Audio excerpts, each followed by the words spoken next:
1 ಎಕರೆ ನೀವು ಇವಾಗ ಬೆಂಗಳೂರಲ್ಲಿದ್ದು ನಿಮಗೆ ಮನೆಗಾಗಷ್ಟು ಬೆಳ್ಕೊಬೇಕು ಅಂದರೆ 1 ಎಕರೆ ಸಾಕಾಗುತ್ತೆ ಸರ್. 1 ಎಕರೆಯಲ್ಲಿ ನಿಮಗೆ ಕಂಪ್ಲೀಟ್ ನೀವು ಬೆಳೆದು ಅಕ್ಕಪಕ್ಕ. ಇದು ಪಫ್ಡ್ ಪ್ಯಾನಲ್ಸ್ ಅಂತ. ಈ ಪಫ್ಡ್ ಪ್ಯಾನಲ್ಸ್ ಅಂದರೆ ನಿಮಗೆ 2 ಕಲರ್ ಬರುತ್ತೆ, ಆಚೆ ಕಡೆ 1 ಕಲರು, ಒಳಗಡೆ 1 ಕಲರು. ಕಂಟೈನರ್ ಹೋಮ್ಗೆ ಹೋದರೆ ಏನಾಗುತ್ತೆ ಅಂದರೆ ನಿಮಗೆ ಸಮ್ಮರಲ್ಲಿ ತುಂಬ ಹೀಟು, ಅದು ಮೇಂಟೈನ್ ಮಾಡೋದು ಕಷ್ಟ ಆಗುತ್ತೆ. ತುಂಬ ಟ್ರೈ ಮಾಡಿದ್ವಿ. ಸೊ ಎಲ್ಲ ಆದಮೇಲೆ ನಮ್ಗೆ ವರ್ಕ್ ಆಗ್ತಿರೋ ಮೆಥಡ್ ಇದು. ಸೊ ಫಸ್ಟು ನಾವು ಡೈರೆಕ್ಟ್ ಗ್ರೌಂಡ್ ಮೇಲೆ ಹಾಕಿದ್ವಿ. ಸೊ ಗ್ರೌಂಡ್ ಮೇಲೆ ಮ್ಯಾನೇಜ್ ಮಾಡೋದು ಕಷ್ಟ ಆಗ್ತಾಯಿತ್ತು. ನೆಕ್ಸ್ಟು ಬೆಡ್ ಕ್ರಿಯೇಟ್ ಮಾಡಿದ್ವಿ. ಬೆಡ್ ಕ್ರಿಯೇಟ್ ಮಾಡಿದ್ರೂ ಪ್ರಾಬ್ಲಮ್ ಆಗ್ತಿತ್ತು. ಸೊ ಅದಾದಮೇಲೆ ಇದು ಕೆಲವು ತೋಟಗಳಲ್ಲಿ ನೋಡಿದ್ವಿ ಈ ಥರ ಬಾಕ್ಸ್ ಮೆಥಡಲ್ಲಿ ಮಾಡಿದ್ರೆ. ಸರ್ ಇದು ಕೆಲವರು ನನ್ನ ಫ್ರೆಂಡ್ಸು ಇದನ್ನ ನೋಡಿದಾಗ ಸೊ ಇದು ಸ್ವಲ್ಪ ಡಿಫ್ರೆಂಟಾಗೆ ಮಾಡ್ತಾ ಇದ್ದೀರಾ, ಸೊ ಇದನ್ನ ರೆವೆನ್ಯೂ ಹೆಂಗೆ ಜನರೇಟ್ ಮಾಡ್ತೀರಾ ಅಂತ ಕೇಳ್ತಾ ಇದ್ರು. ನಾನು ಅದಕ್ಕೆ ಇದು ಕಮರ್ಷಿಯಲ್ ಪರ್ಪಸ್ಗೆ ಮಾಡ್ತಾ ಇಲ್ಲ. ಮೇಯ್ನಾಗೆ ಎಲ್ಲ ಥರದ್ದು ಪ್ರಾಣಿ ಪಕ್ಷಿಗಳಿಗೆ ಹಣ್ಣುಗಳು ಫಸ್ಟ್ ಸಿಗಲಿ, ಆಮೇಲೆ ನಮ್ಗೆ ಏನು ಸಿಗುತ್ತೋ ಅದನ್ನು ನಾವು ತೊಗೋಣ ಅಂತ ಹೇಳ್ತಾ ಇದ್ದೆ. ಇದು ಬಂದ ಮೇಲಿಂದ ನಮಗೆ ವರ್ಮಿ ಕಾಂಪೋಸ್ಟ್ ನಾವು ಇಲ್ಲೇ ಮಾಡ್ಕೊತೀವಿ, ಬಯೋಗ್ಯಾಸ್ಗೂ ಆಯಿತು. ಆ್ಯಂಡ್ ಸರ್ ಇದು ನೋಡಿದ್ರೆ ಒಂಥರ ನೆಮ್ಮದಿ ಸರ್ ನಿಮಗೆ. ಸರ್ ನಮಸ್ತೆ. ನಮಸ್ತೆ ಸರ್. ಹಾಂ ಸರ್, ನಿಮ್ಮ ಪರಿಚಯ ಮಾಡ್ಕೊಳ್ಳಿ. ಸರ್ ನಾನು ತೇಜೋಮಯ ಅಂತ, ಬೆಂಗಳೂರು ನಿವಾಸಿ. ಸೊ ಇಲ್ಲಿ ದಬ್ಬೆಘಟ್ಟದಲ್ಲಿ ತುರುವೇಕೆರೆ ತಾಲೂಕು ದಬ್ಬೆಘಟ್ಟ ಹೋಬಳಿಲಿ 3 ಎಕರೆ ತೋಟ ಡೆವಲಪ್ ಮಾಡ್ತಾಯಿದ್ದೀನಿ. ಒಂದು 3 ಇಯರ್ಸ್ ಆಯಿತು ಸರ್ ಇದು ಪರ್ಚೇಸ್ ಮಾಡಿ. ಸೊ 3 ವರ್ಷದಿಂದ ಇಲ್ಲಿ ತೋಟ ಮ್ಯಾನೇಜ್ ಮಾಡ್ತಾಯಿದ್ದೀವಿ. ಸೊ ಇದು ನಾವು ಇಲ್ಲಿ ಏನು ಕಾನ್ಸೆಪ್ಟ್ ಮಾಡ್ತಾಯಿದ್ದೀವಿ ಅಂದರೆ ಮೇಯ್ನಾಗೆ ಬೆಂಗಳೂರಿಂದ ಹೊರಗಡೆ ಬಂದು, ಈಗ ನಾವು ರೈತರಲ್ಲ ಬಟ್ ಆರ್ಗ್ಯಾನಿಕ್ ಫಾರ್ಮಿಂಗ್ ಮಾಡಬೇಕು ಅಂತ ಇಂಟ್ರೆಸ್ಟ್ ಇದೆ. ಏನಕ್ಕೆ ಬಂತು ಆ ಇಂಟ್ರೆಸ್ಟ್? ಸರ್ ಏನಕ್ಕೆ ಅಂದರೆ ಸಾಕಷ್ಟು ನಾವು ಬೆಂಗಳೂರಲ್ಲಿ ನೋಡ್ತಾ ಇದ್ದೀವಿ ಮೇಯ್ನ್ ಫುಡ್ ಪ್ರಾಬ್ಲಮ್ಮು. ಸೊ ಇವಾಗ ನಾವು ಆರ್ಗ್ಯಾನಿಕ್ ಶಾಪಲ್ಲಿ ತೊಗೊಂಡ್ರು ಸೋರ್ಸ್ ಎಲ್ಲಿಂದ ಬರ್ತಾ ಇದೆ ಅಂತ ಗೊತ್ತಿಲ್ಲ. ಸೊ ಅದರಿಂದ ಅದ್ರ ಬಗ್ಗೆ ತಿಳ್ಕೊಳಕ್ಕೆ ಟ್ರೈ ಮಾಡಿದಾಗ ಸೊ ನಾವೇ ಯಾಕೆ ಬೆಳಿಬಾರ್ದು ಅಂತ ಒಂದು ಐಡಿಯಾ ಬಂತು. ಸೊ ಮೇಯ್ನ್ ಏನಂದರೆ ನಮಗೆ ಪ್ಲಸ್ ನಮ್ಮ ಫ್ಯಾಮಿಲಿ ಆ್ಯಂಡ್ ಸರೌಂಡಿಂಗ್ ನೇಬರ್ಸ್ ಯಾರ್ಯಾರು ಇದ್ದಾರೆ ಅವ್ರಿಗೆ ಉಪಯೋಗ ಆಗೋ ಥರ ನಾವು ಹಣ್ಣುಗಳು ಆಮೇಲೆ ತರಕಾರಿಗಳು ಬೆಳ್ಕೊಳ್ಳೋಣ ಅಂತ. ಸೊ ಆ ಪ್ಲ್ಯಾನ್ ಮೇಲೆ ಒಂದು 3 ಎಕರೆ ತೊಗೊಂಡೆ ಸರ್. ಇದು ಬೆಂಗಳೂರಿಂದ 2 ಅವರ್ ದೂರ ಇರೋ ಥರ ಹುಡುಕ್ತಾ ಇದ್ವಿ ಜಮೀನು. ಸೊ ಈ ಕಡೆ ದಬ್ಬೆಘಟ್ಟ ತುರುವೇಕೆರೆ ತಾಲೂಕಲ್ಲಿ ಸಿಕ್ತು ಸರ್ ನಮಗೆ. ಸೊ ಇಲ್ಲಿ ನಾವು ಇವಾಗ 3 ಎಕರೆ ತೊಗೊಂಡಾಗ ಪೂರ್ತಿ 3 ಎಕರೆಲಿ ಏನು ಬೆಳೆಯೋದು ಕಂಪ್ಲೀಟಾಗಿ ನಮ್ಗೆ ಅದು ತುಂಬ ಜಾಸ್ತಿ ಆಗುತ್ತಲ್ಲ, ನಮಗೆ ಅಷ್ಟು ಉಪಯೋಗ ಬರುತ್ತಾ ಇಲ್ವಾ ಗೊತ್ತಿಲ್ಲ. ಸೊ ಅದಕ್ಕೆ 1 ಏಕರ್ ಥರ ಡೆವಲಪ್ ಮಾಡ್ತಾ ಬಂದ್ವಿ. ಸೊ ಈಗ ಫಸ್ಟ್ 1 ಏಕರ್ ಯಾವ ಥರ ಮಾಡಿದ್ದೀವಿ ಅಂದರೆ, ಯಾರಾದರೂ ಮೈಸೂರು ಅಥವಾ ಬೆಂಗಳೂರಲ್ಲಿರೋರು ಹೊರಗಡೆ ವೀಕೆಂಡ್ ಮಾತ್ರ ಬಂದು ಸ್ಟೇ ಮಾಡಿ ಇಲ್ಲಿ ತರಕಾರಿ ಬೆಳ್ಕೊಂಡು ತೊಗೊಂಡು ಹೋಗೋ ಥರ ಪ್ಲ್ಯಾನ್ ಮಾಡಬೇಕು ಅನ್ನೋರಿಗೆ ಸೊ ಹೆಂಗೆ ಡಿಸೈನ್ ಮಾಡ್ಕೊಬೇಕಾಗತ್ತೆ. ಸೊ ನಿಮ್ಗೆ ಇರೋದಕ್ಕೊಂದು ಮನೆ ಬೇಕಾಗುತ್ತೆ. ಸೊ ಲೇಬರ್ ಇಟ್ಕೊಂಡಿದ್ರೆ ಅವ್ರಿಗೆ ಜಾಗ ಬೇಕಾಗುತ್ತೆ. ಸೊ ಯಾವ್ಯಾವ ಥರದ್ದು ಹಣ್ಣುಗಳು ನೀವು ಪ್ಲ್ಯಾನ್ ಮಾಡ್ಬೋದು. ಪ್ಲಸ್ ಅದು ನಿಮಗೆ ಜಮೀನಿಂದ ಏನು ರೆವೆನ್ಯೂ ಜನ್ರೇಟ್ ಮಾಡ್ಬೋದು.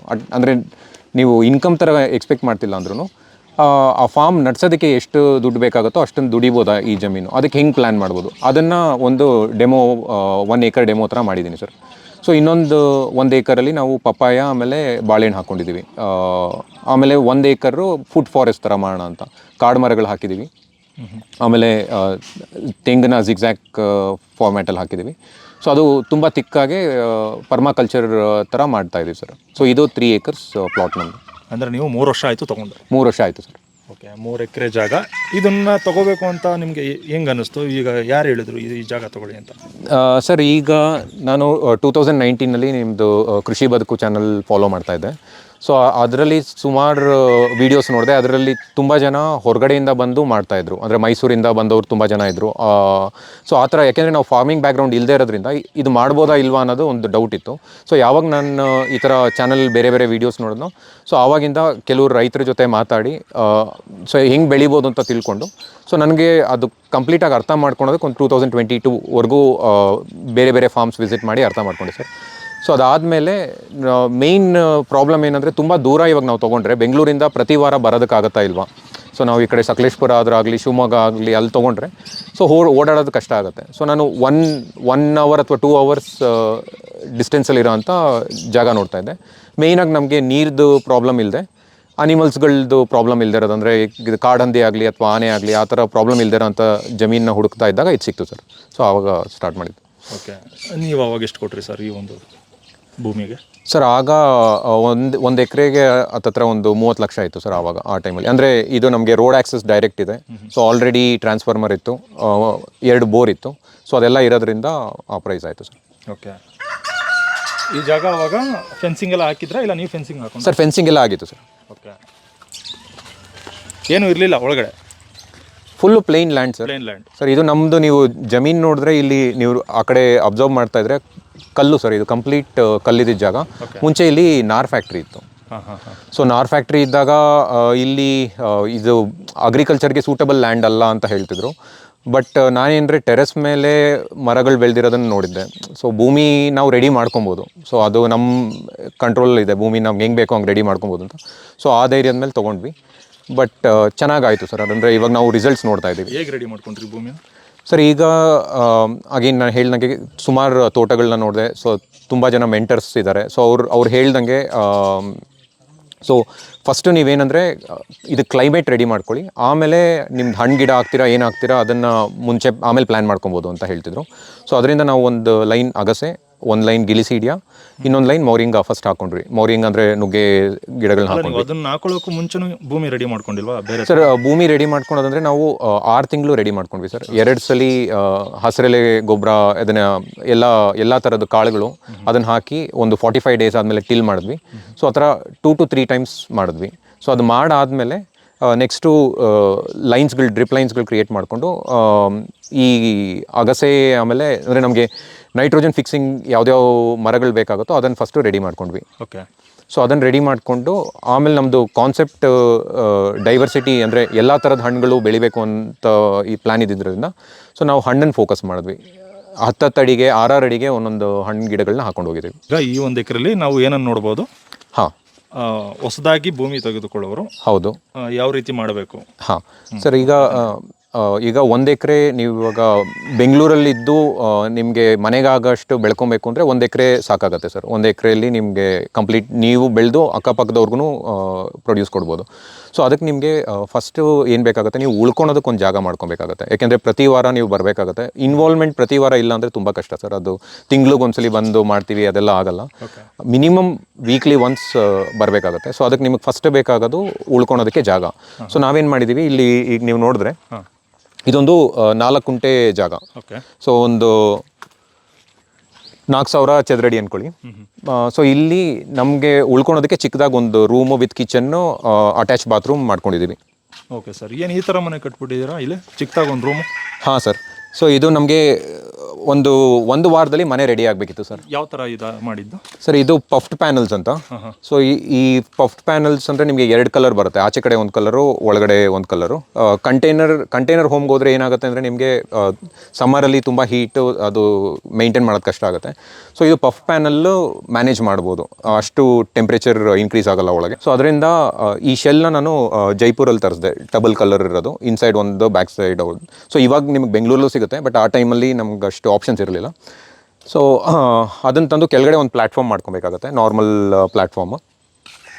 ಸೊ ಇದು 2 ಡೇಸಲ್ಲಿ ಕಂಪ್ಲೀಟ್ ಪ್ಲ್ಯಾಟ್ಫಾರ್ಮ್ ಆದಮೇಲೆ 2 ಡೇಸಲ್ಲಿ ಇನ್ನು ಮನೆ ರೆಡಿ ಆಯಿತು ಸರ್. Okay sir. ಓಕೆ. ನಿಮ್ಮ ಮನೆ ಇಷ್ಟಿದೆ. ಹಾಂ. ಎಷ್ಟು ಖರ್ಚಾಯಿತು ಸರ್ ಅಷ್ಟಕ್ಕೆ? ಸರ್ ಇದಕ್ಕೆ ಎಲ್ಲ ಸೇರಿ ಫ್ಲೋರಿಂಗು, ಬಾತ್ರೂಮ್ ಫಿಟ್ಟಿಂಗ್ಸು ಎಲ್ಲ ಸೇರಿ ಒಂದು 5-6 ಲಕ್ಷ ಖರ್ಚಾಯಿತು ಸರ್. ಓಕೆ. ಇರೋಕ್ಕೊಂದು ಮನೆ ಮಾಡ್ಕೊಂಡ್ರಿ? ಹೌದು. ಅದಾದ ನಂತರ ಸರ್ ನೆಕ್ಸ್ಟು ಇವಾಗ ಮನೆ ಆಯಿತು, ಲೇಬರ್ಗೆ ಮನೆ ಬೇಕಾಗುತ್ತೆ, ಅವ್ರಿಗೊಂದು ಜಾಗ ಬೇಕಾಗುತ್ತೆ. ಸೊ ಅವ್ರಿಗೆ ಒಂದು ಗುಂಟೆ ಅಷ್ಟು ಜಾಗನ, ಇನ್ನು ತೋಟ ಕೈ ಹಾಕಿಲ್ಲ, ಅಲ್ಲೇ ಲೇಬರ್ ಚಿಂತೆ. ಹೌದು, ಅದು ಮಾಡಲೇಬೇಕು ಸರ್. ಲೇಬರ್ ಅಂದರೆ ನಾವು ರೈತರಲ್ಲ. ಸೊ ನಾವು ನಮ್ದಲ್ಲಿ ಕೆಲಸ ಇದೆ. ಸೊ ಪ್ರತಿ ವಾರ ಇಲ್ಲಿ ಬರೋದ್ರಿಂದ ವಾರ ಎಲ್ಲ ಕೆಲಸ ಆಗಬೇಕಲ್ಲ ಸರ್. ತೋಟ ಮಾಡೋಕ್ಕೂ ಮುಂಚೆ ನಮ್ಗೆ ಏನೇನು ಬೇಕು ಮೂಲಭೂತ ಸಿದ್ಧತೆಗಳನ್ನ ಮಾಡ್ಕೊಬೇಕು. ಅದರಲ್ಲಿ ಲೇಬರ್ ಮನೆ ಕೂಡ, ಲೇಬರ್ ಫಸ್ಟ್ ಸರ್. ಲೇಬರ್ ನೀವು ಇದು ಮಾಡ್ಕೊಂಡು ಅವ್ರಿಗೆ ಮನೆನೂ ರೆಡಿ ಮಾಡ್ಕೊಂಡ್ರು, ಲೇಬರ್ಗೆ ಇದು ಮಾಡ್ಕೊಬೇಕು. ನಮಗೆ ಲೇಬರ್ ಮುಂಚೆ ಆಲ್ರೆಡಿ ಮನೆ ಇದ್ದಿದ್ದರಿಂದ ನಾವು ನಮ್ಮ ಮನೆ ಫಸ್ಟ್ ಫೋಕಸ್ ಮಾಡಿದ್ವಿ. ಇಲ್ಲಾಂದರೆ ಫಸ್ಟ್ ಲೇಬರ್ಗೆ ಮನೆ ಮಾಡ್ತಾ ಇದ್ವಿ. ಓಕೆ. ಸೊ 1 ಗುಂಟೆ ಜಾಗದಲ್ಲಿ ಲೇಬರ್ ಮನೆ ಪ್ಲಸ್ ನಮಗೆ ಬಯೋಗ್ಯಾಸ್ ಮಾಡಬೇಕಂತ ಪ್ಲಾನ್ ಇತ್ತು. ಸೊ ಆ 1 ಗುಂಟೆ ಜಾಗದಲ್ಲಿ ಮನೆ ಪ್ಲಸ್ ಬಯೋಗ್ಯಾಸ್ ಅಷ್ಟಕ್ಕೆ ಜಾಗ ತೆಗೆದಿಟ್ಬಿಟ್ವಿ. 1 ಎಕರೆ? ಹೌದು, 1 ಎಕರೆ ಮಾಡೋರಿಗೆ ಆಲ್ರೆಡಿ 4-5 ಗುಂಟೆನ ಬೇರೆದಕ್ಕೆ ಸೀಮಿತವಾಗಿ ಇಡಬೇಕು. ಹೌದು, ತೋಟ ಬಿಟ್ಟು ಇಲ್ಲಿ ಮನೆ ಇದೆ ಸರ್. ಬಯೋಗ್ಯಾಸು ಸರ್ ಒಂದು ನಮಗೆ ಜೀವಾಮೃತ ರೆಗ್ಯುಲರ್ ಆಗಿ ಮಾಡೋದಕ್ಕೆ ಬೆಲ್ಲ ಬೇಕಾಗತ್ತೆ. ಸೊ ನಿಮಗೆ ಅದೇ ಇದು ಸ್ಲರಿಲ್ ಸಿಗುತ್ತೆ. ಸೊ ನಿಮಗೆ ಖರ್ಚು ಕಡಿಮೆ. ಸೊ ಪ್ಲಸ್ ನಿಮಗೆ ಈ ಬಿಸಿಲುಗಾಲದಲ್ಲಿ 2 ಗಂಟೆವರೆಗೂ ಇದು ಸಿಗುತ್ತೆ, ಗ್ಯಾಸ್ ಸಿಗುತ್ತೆ. ಹಾಂ. ಸೊ ಅಡುಗೆ ಮಾಡ್ಕೊಳಕ್ಕೆ ನಿಮಗೆ 2 ಗಂಟೆವರೆಗೂ ಆಗುತ್ತೆ. ಪ್ಲಸ್ ಇದು ನಾವು ಒಂದು 30 kg ಅಷ್ಟು ಸಗಣಿ ಹಾಕ್ತೀವಿ. ಓಕೆ. ಸೊ ಅಲ್ಲ ಹಾಕ್ತೀರಾ? ಹೌದು ಸರ್. ಇದು ಹಸು ನಿಮ್ಮ ಹತ್ರ ಇಮಿಡಿಯೇಟಾಗಿ ಇಲ್ಲ ಅಂದ್ರೂ ನೀವು ಸಗಣಿ ಹೊರಗಡೆಯಿಂದ ತೊಗೊಂಡು ಮ್ಯಾನೇಜ್ ಮಾಡ್ಬೋದು. ಸೊ ನಿಮಗೆ ಹಸು ತಕ್ಷಣ ಬೇಕು ಅಂತ ನೆಸೆಸಿಟಿ ಇಲ್ಲ. ಸೊ ನಿಮ್ಗೆ ಏನಾದ್ರೆ ಒಟ್ಟಿನಲ್ಲಿ ದಿನಕ್ಕೆ ಒಂದು 30 kg ಆಗಷ್ಟು ಸಗಣಿ ನೀವು ಅರೇಂಜ್ ಮಾಡ್ಕೊಬೇಕಾಗತ್ತೆ. ಓಕೆ. ಸೊ ಅದು 30 kg ಸಗಣಿಗೆ 30 ಲೀಟ್ರ್ ನೀರು ಹಾಕೊತೀರಾ. ಓಕೆ. ಸೊ ಅದು ಹಾಕಿದ್ರೆ 2 ದಿನಕ್ಕೊಂದ್ಸಲಿ ನಿಮಗೆ ಸ್ಲರಿ ಬರುತ್ತೆ. ಸ್ಲರಿ ಸಿಗುತ್ತೆ. ಸೊ ಆ ಸ್ಲರಿನ ನಾವು ಕಲೆಕ್ಟ್ ಮಾಡಿ ಇಟ್ಕೊತೀವಿ. ಸೊ ಸ್ವಲ್ಪ ನೆರಳಿರೋ ಜಾಗದಲ್ಲಿ ಇಟ್ಕೊತೀವಿ. ಇದು ಬರೀ ಸ್ಲರಿ? ಹಾಂ, ಇದು ಸ್ಲರಿ. ಸೊ ಇದನ್ನು ನಾವು ವಾರಕ್ಕೊಂದ್ಸಲಿ ಎಲ್ಲ ಗಿಡಗಳಿಗೂ ಕೊಡ್ತಾ ಇರ್ತೀವಿ ಸರ್. ನೀವು ಯಾವುದೇ ರೀತಿ ಮಗ್ಗಲ್ಲಿ ಯಾವುದು ಇಲ್ಲ, ಜೀವಾಮೃತ ಮುಂಚೆ ಮಾಡ್ತಾ ಇದ್ವಿ ಸರ್. ಬಟ್ ಅಗೇನ್ ತಿರ್ಗಾ ನಿಮಗೆ ಅದಕ್ಕೆ ಬೆಲ್ಲ ಇದೆಲ್ಲ ಮಾಡಬೇಕು. ಸೊ ಇದು ಈಕ್ವಲೆಂಟ್ ಅದರಷ್ಟೇ ನಿಮಗೆ ಅಷ್ಟೇ ರಿಸಲ್ಟ್ ಬರುತ್ತೆ ಸರ್. ತುಂಬ ಚೆನ್ನಾಗಿ ನೋಡಿದ್ದೀವಿ ರಿಸಲ್ಟು. ಓಕೆ. ಇದರಲ್ಲಿ ಆಲ್ರೆಡಿ ಮೀಥೇನ್ ಹೋಗಿರೋದ್ರಿಂದ ಹಾಂ, ಇದನ್ನು ನಾವು ಗಿಡಕ್ಕೆ ಹಾಕ್ಬೋದು. ಹಾಂ, ನಾವು ಅದೇ ತುಂಬ ದಿವಸ ಇಡಲ್ಲ. ಒಂದು 2 days 3 days ನಿಮಗೆ ನೀವು ಬೆಲ್ಲ ಏನಕ್ಕೆ ಹಾಕ್ತೀರಾ ಅಂದರೆ ಅದು ಮೈಕ್ರೋಬ್ಸ್ ಇದು ಇನ್ಕ್ರೀಸ್ ಮಾಡೋಕ್ಕೆ. ಸೊ ನಾವು ಇದು ತಕ್ಷಣ ಒಂದು 2 days ಅಲ್ಲೇ ಹಾಕ್ಬಿಡ್ತೀವಿ. ನೀವು ಇದಕ್ಕೆ ಬೆಲ್ಲನಾರು ಹಾಕ್ಬೋದಲ್ಲ? ನೆಸೆಸಿಟಿ ಇಲ್ಲ ಸರ್, ಹಾಕ್ಬೋದು, ನೆಸೆಸಿಟಿ ಇಲ್ಲ. ತಿರ್ಗಾ ಅದನ್ನು ತಂದು ಹಾಕಬೇಕು ಸರ್. ಇನ್ನೊಂದು ನಮಗೆ ಬೆಲ್ಲ ಜೆನ್ಯೂನ್ ಆಗಿ ಸಿಗೋದು ತುಂಬ ಕಷ್ಟ ಸರ್. ತಿರ್ಗಾ ಅದು ಕೆಮಿಕಲ್ ಬೆಲ್ಲ. ಓಕೆ. ಸೊ ನೀವು ಏನೇ ಆರ್ಗ್ಯಾನಿಕ್ ಶುಗರ್ ಕೇನ್ ಬೆಳೆದಿರೋದನ್ನು ನೀವು ಅಷ್ಟು ಆರ್ಗ್ಯಾನಿಕ್ ಬೆಳೆಯೋದು ತುಂಬ ಕಷ್ಟ ಇದೆ. ಸೊ ಅದನ್ನು ನೀವು ಹುಡ್ಕೊಂಡು ಹೋಗಿ ತಂದು ಮಾಡೋದು ಕಷ್ಟ. ಸೊ ನಾವೇನು ಮಾಡ್ತೀವಿ, ಒಂದೊಂದ್ಸಲಿ ಪಪಾಯ ಜಾಸ್ತಿ ಬಂದರೆ ಆ ಪಪಾಯ ಇದನ್ನು ಇದಕ್ಕೆ ಹಾಕ್ಬಿಡ್ತೀವಿ. ಸೊ ಏನಂದರೆ ಅದು ಗ್ಲೂಕೋಸ್ ಬೇಕಷ್ಟೇ ಇದಾಗಕ್ಕೆ. So okay sir. ಓಕೆ. ಈಗ ಇದರಿಂದ ನಮಗೆ ಒಲೆನೂ ಉರಿಯಿತು. ಹೌದು. ತೋಟಕ್ಕೆ ಸ್ಲರಿನೂ ಸಿಕ್ತು. ಹೌದು ಸರ್. ಓಕೆ. ನಂತರ ಸರ್ ಇದು ಇವಾಗ ನಿಮ್ಮದು ಲೇಬರು ಆಮೇಲೆ ನೀವು ಉಳ್ಕೊಳೋದಕ್ಕಾಯಿತು. ಸೊ ನೆಕ್ಸ್ಟ್ ನಮಗೆ ಈಸಿಯಾಗಿ ಬೆಳೆಯೋಂಥದ್ದು ಅಂದರೆ ತರಕಾರಿ. ಬೇರೆ ಗಿಡಗಳೆಲ್ಲ ಟೈಮ್ ತೊಗೊಳುತ್ತೆ. ಸೊ ತರಕಾರಿ ಬೆಳೆಯೋದಕ್ಕೆ ಜಾಗ ನಾವು ರೆಡಿ ಮಾಡ್ಕೊಬೇಕಾಗತ್ತೆ. ಸೊ ಅದಕ್ಕೆ ನಾವು 2 ಕುಂಟೆ ಜಾಗ ಇಟ್ಕೊಂಡಿದ್ದೀವಿ ತರಕಾರಿಗೆ.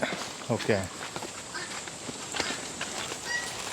ಸರ್ ಇದು ಕೋಳಿಗಳು ತುಂಬ ಬಂದು ಎಲ್ಲ ಡಿಸ್ಟರ್ಬ್ ಮಾಡ್ತಾಯಿತ್ತು ಅಂತ ಈಗ ಒಂದು 6 feetದು ಶೇಡ್ ಹಾಕ್ಕೊಂಡಿದ್ದೀವಿ. ಇದಾದ್ಮೇಲಿಂದ ನಮಗೆ ಕೋಳಿ ಇಲ್ಲಿ ಬರ್ತಿಲ್ಲ.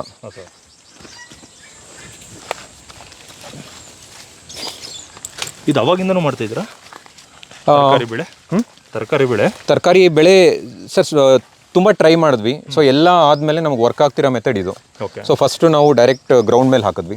ಸೊ ಗ್ರೌಂಡ್ ಮೇಲೆ ಮ್ಯಾನೇಜ್ ಮಾಡೋದು ಕಷ್ಟ ಆಗ್ತಾಯಿತ್ತು. ನೆಕ್ಸ್ಟು ಬೆಡ್ ಕ್ರಿಯೇಟ್ ಮಾಡಿದ್ರೂ ಪ್ರಾಬ್ಲಮ್ ಆಗ್ತಿತ್ತು. ಸೊ ಅದಾದಮೇಲೆ ಇದು ಕೆಲವು ತೋಟಗಳಲ್ಲಿ ನೋಡಿದ್ವಿ ಈ ಥರ ಬಾಕ್ಸ್ ಮೆಥಡಲ್ಲಿ ಮಾಡಿದ್ರೆ. ಸೊ ಒಂದು ಬಾಕ್ಸ್ ಮೆಥಡಲ್ಲಿ ಮಾಡಿದ್ರೆ ಅಡ್ವಾಂಟೇಜ್ ಏನಂದರೆ, ನೀವು ಇವಾಗ ಇದನ್ನು ಒಂದು 6 ತಿಂಗಳು ರೆಡಿ ಮಾಡ್ಕೊತೀರಾ ಸರ್. ಸ್ಲರ್ರಿ ಹಾಕಿದ್ರೆ ನಿಧಾನಕ್ಕೆ ನಿಮ್ಮದು ಭೂಮಿ ರೆಡಿ ಆಗುತ್ತೆ. ಕಾಂಪೋಸ್ಟು ಇಮಿಡಿಯೇಟು, ಸ್ಲರ್ರಿ ನಿಧಾನ ಅಲ್ವಾ. ಸೊ ನಾವು ಇವಾಗ ಸ್ಲರ್ರಿ ಹಾಕಿದ್ದೆಲ್ಲ ಅಲ್ಲೇ ಉಳ್ಕೊಳುತ್ತೆ, ಆಚೆ ಹೋಗಲ್ಲ. ಸೊ ಅದು ಇನ್ನೊಂದು 6 ತಿಂಗಳಷ್ಟೊತ್ತಿಗೆ ಇದು ಕಂಪ್ಲೀಟ್ ಫರ್ಟೈಲ್ ಆಗಿಬಿಡುತ್ತೆ. ಸೊ ಬೆಡ್ ನೀವು ಮಾಡಿದ್ರು ಮಳೆಗಾಲದಲ್ಲಿ ಎಲ್ಲ ಆಚೆ ಹೋಗುತ್ತೆ, ಇದು ಕಡಿಮೆ. ಸೊ ಆ ಥರ ಮೆಥಡಲ್ಲಿ ನಾವು ಬಾಕ್ಸಸ್ಸು ಬೇರೆ ಬೇರೆ ಶೇಪಲ್ಲಿ ಮಾಡ್ಕೊಂಡಿದ್ದೀವಿ. ಏನಕ್ಕೆ ಬೇರೆ ಬೇರೆ ಶೇಪಲ್ಲಿ ಮಾಡಿದ್ದೀರಾ? ಸರ್ ಸುಮ್ಮನೆ ಚೆನ್ನಾಗಿ ಕಾಣುತ್ತೆ ಅಂತ ಅಷ್ಟೇ ಸರ್. ಅದು ಅಂದರೆ ಚೆನ್ನಾಗಿ ಕಾಣಲಿ ಅಂತ ಮಾಡಿದ್ದೀವಿ ಅಷ್ಟೇ, ಬೇರೆ ಬೇರೆ ಶೇಪಲ್ಲಿ. ನೀರು ಎಲ್ಲದಕ್ಕೂ ಆ ರೀತಿ ನೀರು ಮಾಡಿಬಿಟ್ಟಿದ್ದೀರಾ? ಹೌದು. ಸೊ ಇದು ನಿಮಗೆ ಇದು ಬೆಳೆಯೋಕ್ಕೆ ತುಂಬ ಈಸಿ ಆಗುತ್ತೆ ಸರ್. ಈಗ ಕ್ಯಾರೆಟ್ ಇರಲಿ, ಇಲ್ಲಿ ಕ್ಯಾರೆಟ್ ಚೆನ್ನಾಗಿ ಬರುತ್ತೆ. ಸೊ ಕ್ಯಾರೆಟು, ಮೂಲಂಗಿ, ಬೀಟ್ರೂಟು. ಹೌದು. ಸೊ ಇಲ್ಲಿ ಪೂರ್ತಿ ಕೊತ್ತಂಬರಿ ಹಾಕಿದ್ವಿ, ಒಂದು ಬೆಡ್ ಪೂರ್ತಿ ತೆಗೆದ್ವಿ, ಒಂದು 25 ಕಟ್ಟು ಬಂತು ಇದರಲ್ಲಿ. ಸೊ ಈಗ ತಿರ್ಗಾ ಪಾರ್ಟಿಷನ್ ಮಾಡಿಕೊಂಡು ಮೇಥಿ ಹಾಕಿದ್ದೀವಿ, ಪಾಲಕ್ ಹಾಕಿದ್ದೀವಿ. ಅದಾದ್ಮೇಲೆ ತಿರ್ಗಾ ಕೊತ್ತಂಬರಿ. ಸೊ ಈ ಥರ ಪಾರ್ಟಿಷನ್ ಮಾಡ್ಕೊಂಡು ಮಾಡ್ತಾ ಇದ್ವಿ. ಇಲ್ಲಿ ಯಾವ ಅಂದರೆ ಮಣ್ಣು ಬೇರೆ ಕಡೆಯಿಂದ ತರಿಸಿದ್ರಾ ಇಲ್ಲ? ಇದು ಬೇರೆ ಕಡೆಯಿಂದ ತರಿಸಿದ ಮಣ್ಣು ಸರ್. ಇದು ನಮಗೆ ರೆಡಿ ಆಗೋಕ್ಕೆ ಒಂದು 6 ರಿಂದ 8 ತಿಂಗಳಾಯಿತು ಸರ್. ಇದನ್ನು ಏನು ಮಾಡಿದ್ವಿ, ಫಸ್ಟು ಕೆಳಗೆಲ್ಲ ಗಿಲಿಸೀಡಿಯಾ ಹಾಕ್ಬಿಟ್ಟಿದ್ದೀವಿ. ಗಿಲಿಸೀಡಿಯಾ ಮೇಲೆ ಒಂಚೂರು ಗೊಬ್ಬರ ಹಾಕ್ಬಿಟ್ಟು ಅದ್ರ ಮೇಲೆ ಈ ಮಣ್ಣು ಹಾಕಿ ಸ್ಲರ್ರಿ ರೆಗ್ಯುಲರಾಗಿ ಕೊಡ್ತಾ ಇರ್ತೀವಿ. Okay sir. ಇಂಚು ಒಂದು 3 ಇಂಚ್ ಹೋಗಿದೆಯಾ ಒಳಗಡೆ? ಒಂದು 2 ಇಂಚ್ 2 ಇಂಚ್ ಹೋಗಿರ್ಬೋದು. 2 ಇಂಚ್ ಹೋಗಿದೆ. ಅದು ಕಟ್ಬಿಟ್ಟು ಆಮೇಲೆ ಅದು ಇವಾಗ ಕರೆಕ್ಟಾಗಿ ಕೂತ್ಕೊಂಡಿದೆ ಸರ್. ಹೌದು. ಮೊದಲು ಹೆಂಚನ್ನ ನಿಲ್ಲಿಸ್ಬಿಟ್ಟು ಕಟ್ಬಿಟ್ಟು ಆಮೇಲೆ ಮಣ್ಣು ಹಾಕೊಂಡು, ಅದಾದ ನಂತರ ಗ್ಲಿರ್ಸಿಡಿಯಾ, ಅದಾದ ನಂತರ ಒಂದು ಲೇಯರ್ ಗೊಬ್ಬರ, ಆಮೇಲೆ ಮಣ್ಣು ಅದ್ರ ಮೇಲೆ ಕೊಟ್ಟಿಗೆ ಗೊಬ್ಬರ. ಅದಾದ ನಂತರ ನೀವು ತರಿಸಿರುವಂಥ ಮಣ್ಣು. ಈ ಕಡೆ ಟೊಮೆಟೊ ಹಾಕೊಂಡಿದ್ದೀವಿ. ಅಲ್ಲ, ಈ ಥರ ಒಂದು ಬೆಡ್ ಮಾಡೋದಕ್ಕೆ ಎಷ್ಟು ಖರ್ಚಾಗ್ಬೋದು? ಹೆಂಚಿಗೆ ಮಾತ್ರ ಈಗ ನಾವು ಹೇಳೋದಾದ್ರೆ ಸರ್, ಹೆಂಚು ನಾವು ಸೆಕೆಂಡ್ ಹ್ಯಾಂಡ್ ತೊಗೊಂಡ್ವಿ. ಹೌದು. ಒಂದು ಹೆಂಚು ನಮಗೆ 4 ರಿಂದ 5 ರೂಪಾಯಿಗೆ ಸಿಕ್ತು. ಸೊ ಅದೊಂದಷ್ಟು ತೊಗೊಂಡಿದ್ವಿ. ಅದು ಬಿಟ್ಟರೆ ನೀವು ಮಣ್ಣು ಹೊರಗಡೆಯಿಂದ ಓಡಿಸ್ಕೊಬೇಕಾಗುತ್ತೆ. ನಿಮ್ಮದು ಮಣ್ಣು ಚೆನ್ನಾಗಿದ್ರೆ ಇಲ್ಲಿಂದ ಇದು ಮಾಡಿ. ನಮ್ಮದು ತುಂಬ ಕಲ್ಲಿರೋದ್ರಿಂದ ಆ ತರಕಾರಿಗೆ ಬೆಳೆಯೋ ಅಂಥ ಮಣ್ಣು ಇರಲಿಲ್ಲ. ಸೊ ಹೊರಗಡೆಯಿಂದ ತೊಗೊಂಡ್ವಿ. ಅದಾದಮೇಲೆ ಲೇಬರು 2 ದಿನದ ಲೇಬರ್ ಕೆಲಸ ಸರ್. ಎಲ್ಲ ಹೆಣ್ಣಾಳು ಒಂದು 5 ಜನ 2 ದಿನ ರೆಡಿ ಮಾಡಿಕೊಟ್ರು. ನಾವು ಇದು ವರ್ಮಿ ಕಾಂಪೋಸ್ಟ್ ಇಲ್ಲೇ ಮಾಡ್ಕೊತೀವಿ ನಮ್ಮ ತೋಟದಲ್ಲೇ. ಸೊ ಇದನ್ನು ಯಾಕೆಂದರೆ ಸ್ಲರ್ರಿ ಕೊಟ್ಟರೆ ನೀವು ನಿಧಾನಕ್ಕೆ ರೆಡಿ ಆಗುತ್ತೆ. ಇದು instant energy compost. So compost ಅವಾಗವಾಗ ಕೊಡ್ತೀವಿ. ಇದನ್ನು ಕೂಡ ನಿಮ್ಮ ತೋಟದಲ್ಲೇ ತಯಾರು ಮಾಡಿ? ಹೌದು ಸರ್. ಇದು ಇವಾಗ ನಾವು ಟೊಮೆಟೊಗೆ ಈಗ ಇದನ್ನು ಟ್ರೇಯಲ್ಲಿ ಮಾಡೋ ಬದಲು ಸೊ ಒಂದು ಜಾಗ ಅದಕ್ಕೆ ಅಂತ ಇಟ್ಕೊಂಡಿದ್ದೀವಿ. ಸೊ ಅಲ್ಲಿ ನಾವೆಲ್ಲ ಸ್ಯಾಪ್ಲಿಂಗ್ಸ್ ರೆಡಿ ಮಾಡ್ಕೊತೀವಿ. ಸೊ ಅದನ್ನು ರೆಡಿ ಮಾಡಿಕೊಂಡು ಇಲ್ಲಿ ಹಾಕೊತೀವಿ. ಸೊ ಟೊಮೆಟೊಗೆ ಈ ಥರ ಕಟ್ಬಿಟ್ಟು ಇದನ್ನೇನು ಹಣ್ಣು ಶುರು ಆಗ್ತಾ ಇದೆ ಅನ್ನೋಷ್ಟೊತ್ತಿಗೆ ಇನ್ನೊಂದು ಬ್ಯಾಚ್ ರೆಡಿ ಮಾಡ್ಕೊತೀವಿ. ಯಾಕಂದರೆ ವರ್ಷ ಪೂರ್ತಿ ನಮಗೆ ಟೊಮೆಟೊ ಬೇಕಾಗುತ್ತೆ. ಸೊ ಅದೇ ಥರ ಬೀನ್ಸು, ಬೆಂಡೆಕಾಯಿ, ಸೊ ಎಲ್ಲದಕ್ಕೂ ನೀವು ಯಾವಾಗಲೂ 3 ಪಾರ್ಟಿಷನ್ ಮಾಡ್ಕೊಬೇಕಾಗುತ್ತೆ. ಸೊ ಇದನ್ನು ಮುಗಿಯೋಕ್ಕೆ ಮುಂಚೆ ಅದು ಇನ್ನೊಂದು ಬ್ಯಾಚ್ ರೆಡಿ ಆಗಬೇಕಾಗುತ್ತೆ. ಸೊ ಅದನ್ನು ನೀವು ಒಂದು ಫ್ಯಾಮಿಲಿಗೆ ಒಂದು 2 ಗುಂಟೆಲಿ ಮಾಡ್ಕೊಬೋದು ಸರ್. ಓಕೆ. ಸೊ ಇಲ್ಲಿ ನಾವು ಎಲ್ಲ ಹಾಕ್ಕೊಂಡಿಲ್ಲ, ಯಾಕೆಂದರೆ ನಮ್ಗೆ ಬೇರೆ ಜಾಗನೂ ಇದೆ. ಸೊ ಬಟ್ 1 ಎಕರೆಲ್ಲೇ ಮಾಡಬೇಕು ಅಂತಿರೋರು ಇದು 1-2 ಗುಂಟೆಲಿ ಅಷ್ಟು ಮಾಡ್ಕೊಬೋದು. 2 ಗುಂಟೆ ಜಾಗನ ತರಕಾರಿಗೆ ಅಂತ ಮೀಸಲಿಟ್ಟಿದ್ದೀರಾ? ಹೌದು. 5 + 2 7, 7 + 1 ಹೌದು 8 ಗುಂಟೆ ಇಲ್ಲಿ ಕಳಿಬೇಕಾಗತ್ತೆ ನಾವು. ಹೌದು. ಅದಾದಮೇಲೆ ಸೊ 8 ಗುಂಟೆ ಜಾಗ ಫ್ರೂಟ್ಸ್ಗಳಿಗೆ. ಸೊ ಎಲ್ಲ ಥರದ್ದು ಫ್ರೂಟ್ಸ್ ನಿಮ್ಗೆ ಯಾವ್ಯಾವ ಫ್ರೂಟ್ ಚಾಯ್ಸ್ ಇದೆಯೋ ಮನೆಗೆ ಬೇಕಾಗೋಂಥದ್ದು ಅದನ್ನು ಪ್ಲ್ಯಾನ್ ಮಾಡಿಕೊಂಡು ನೀವು ಬೆಳ್ಕೊಬೋದು. ಸೊ ನಾವಿವಾಗ ನೀವು ಇದು ಲೈನಲ್ಲಿ ನೋಡಿದ್ರೆ ಈಗ 1 ಲೈನ್ ಗಿಲಿಸಿಡಿ ಹಾಕ್ಕೊಂಡಿದ್ದೀವಿ. ಇದು 3 ತಿಂಗಳಿಗೆ ಒಂದ್ಸಲಿ ನಾವು ಪೂರ್ತಿ ಬುಡವರೆಗೂ ಕಟ್ ಮಾಡಿ ಅದನ್ನ ಅಲ್ಲೇ ನೆಲದ ಮೇಲೆ ಹಾಕ್ತೀವಿ. ಸೊ ಇದು 1.5 ತಿಂಗಳಲ್ಲಿ ಬೆಳೆದಿದೆ ಇದು ಲಾಸ್ಟ್ ಕಟ್ ಮಾಡಿದ್ಮೇಲೆ. ಸೊ ಇದು ನಿಮಗೆ ಗೊಬ್ಬರ ಗಿಡ ಅಲ್ಲ. ಸೊ ನಿಮಗೆ NPK ಇದರಿಂದ ಸಿಗುತ್ತೆ. ಓಕೆ. ಸೊ ಸಪೋಟ ಇದೆ, ಸೀತಾಫಲ. ಎಷ್ಟು ಅಡಿಗೆ ಒಂದೊಂದು ಗಿಡ ಹಾಕ್ಕೊಂಡಿದ್ದೀರಾ ಹಣ್ಣಿನ ಗಿಡ? ಸರ್ ಇದು 10 ಅಡಿಗೆ ಒಂದೊಂದು ಗಿಡ ಇರುತ್ತೆ. ಓಕೆ.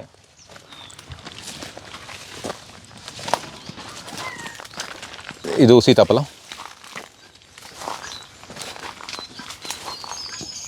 ಸರ್. ಪೆಪ್ಪರ್ ನೋಡಿ. ಸೊ ಇದು ಅಗಸೆಗೆ ಪೆಪ್ಪರ್ ಹಬ್ಸಿದ್ದೀವಿ. ಅಗಸೆ ಲೈಫ್ ಒಂದು 10 ವರ್ಷ ಇರುತ್ತೆ. ಬಟ್ ಅಲ್ಲಿವರೆಗೂ ಎಷ್ಟು ಪೆಪ್ಪರ್ ಸಿಗುತ್ತೋ ಅಷ್ಟು ಸಿಗಲಿ ಅಂತ ಹಾಕಿದ್ದೀವಿ. ನಿಂಬೆ. ಇದು ಕಿರ್ನೆಲ್ಲಿಕಾಯಿ. ಓಕೆ. ಸೊ ಚೆರ್ರಿ ಶುರುವಾಗಿದೆ ಸರ್. ಚುರಿ ಫ್ರೂಟ್ಸ್ ಬರ್ತಾ ಇದೆ. ಬಾರ್ಬಡಸ್ ಚೆರ್ರಿ. Suriname cherry.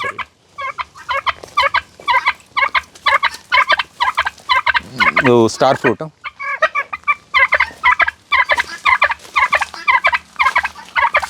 ಪಾನ್ ಗಿಡ ಅಂತ. ಪಾನ್ ಗಿಡ. ಹಾಂ.